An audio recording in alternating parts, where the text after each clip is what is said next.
Now, but first, it was a week of controversial tweets and rally chants that experts assured us would finally sink Trump's presidency.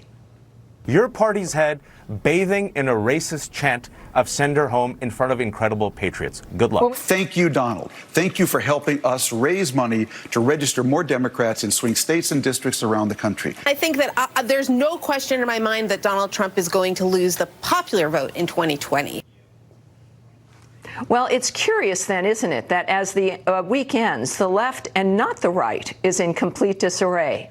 It began with Democratic leadership's hurried decision to back AOC +3 in the wake of President Trump's tweets last weekend. As Laura has said all week, Pelosi and company had no choice. They are petrified of the new radical freshman.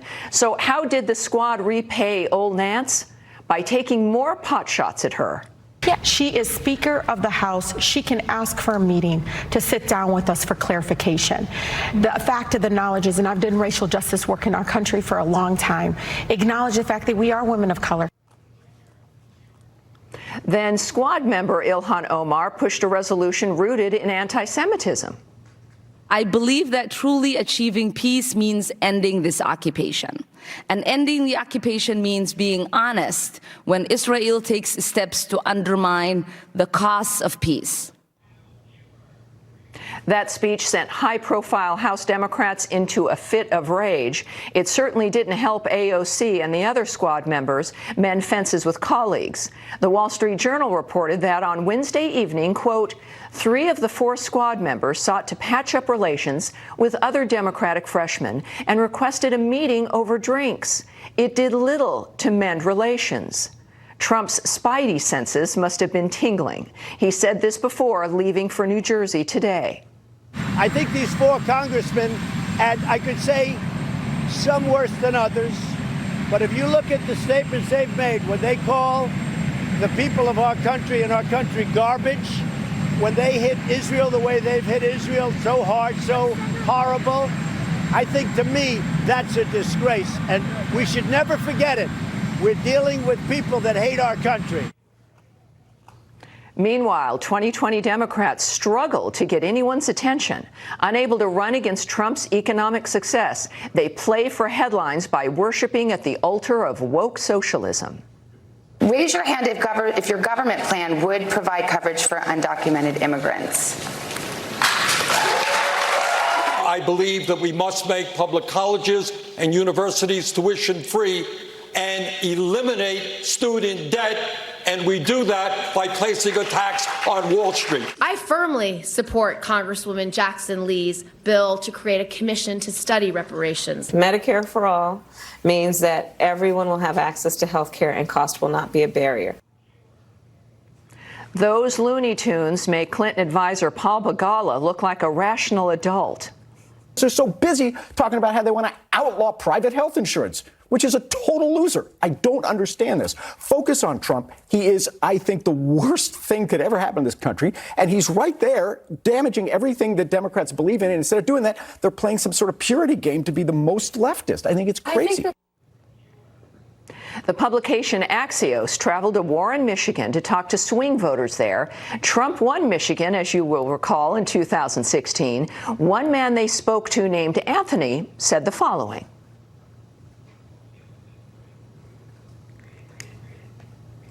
His antics, mannerisms, and personality I could do without. But he added, our economy would have to really crash for me to vote against him. So this week was supposed to sink Trump. It didn't. Rush Limbaugh probably summed it up best. I say let them continue. I hope they continue to illustrate how wacko, how morally bankrupt and substantively bankrupt they are. That's why I hope Omar keeps talking. I hope Alexandria Ocasio-Cortez. I hope they keep talking. All right. Well, joining me now to respond, Jeffrey Lord, who worked in the Reagan administration, and Mark Levine, a Democratic member of the House of the Virginia House of Delegates. Gentlemen, thank you for joining me tonight. I appreciate it. Thanks for having us. So Jeffrey. Thanks, Tammy. How are you? Both of you actually. I'm good. Look, we do hear the nonsense coming out of the Democrats about health care. but at least they're talking about health care. We know that that mattered in 2018 in the midterms. Of course, we know issues matter, and the approaches can be different, of course, for the presidential national election. But Jeffrey, in all seriousness, while they are going to an extreme on health care, isn't that the thing that they realize matters to the American people? And shouldn't the Republicans be doing more on that at least? Yeah, I mean, Nancy Pelosi recognized this in 2018 and tried to keep them focused on this. And yes, Republicans should have done this. Frankly, they should have done it the day after Donald Trump was sworn in. But that said, what these people on the far left, the squad and all of this, are doing is redefining the 2020 election campaign as Keep America Great versus Hate America First.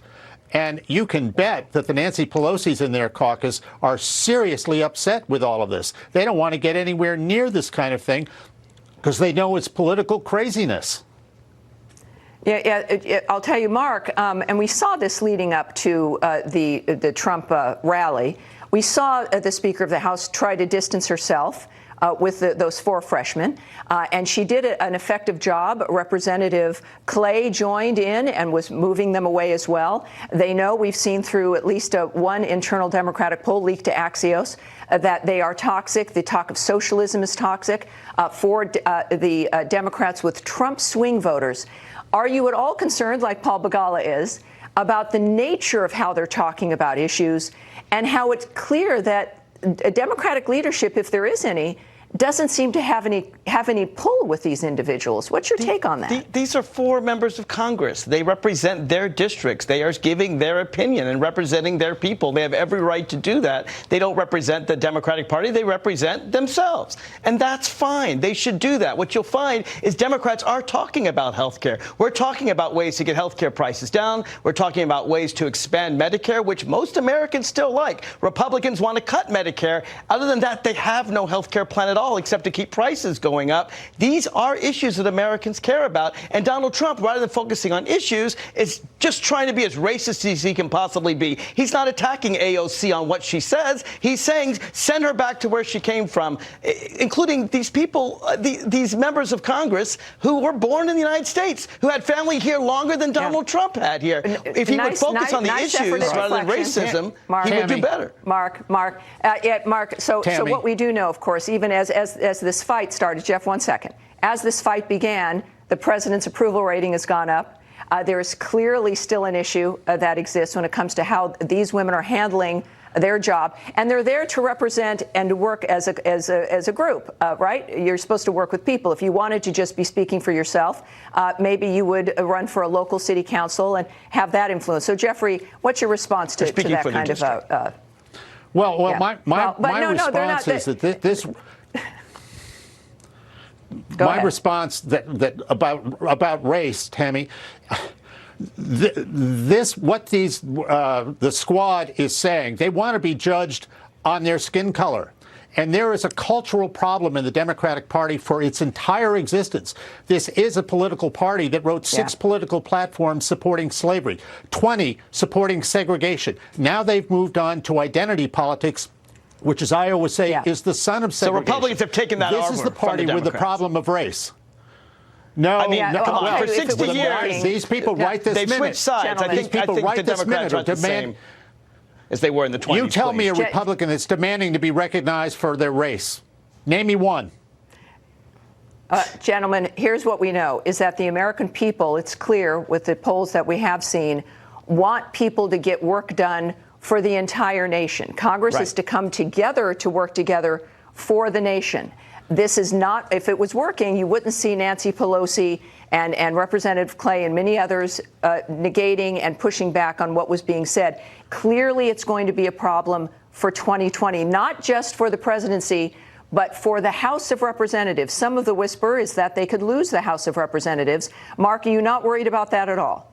I'm really not. By the way, I forgot there was a Republican. I forgot his name, who said he's a color, he's white, but I forgot his name. Look, the issue is who can best provide for the American people. That's it. You said you're not worried. Mark, you're not worried. We'll move on from there. We'll see what happens, but it's important because Democrats are focused on the issues. Gentlemen, we're done. Thank you. Panel, thank you.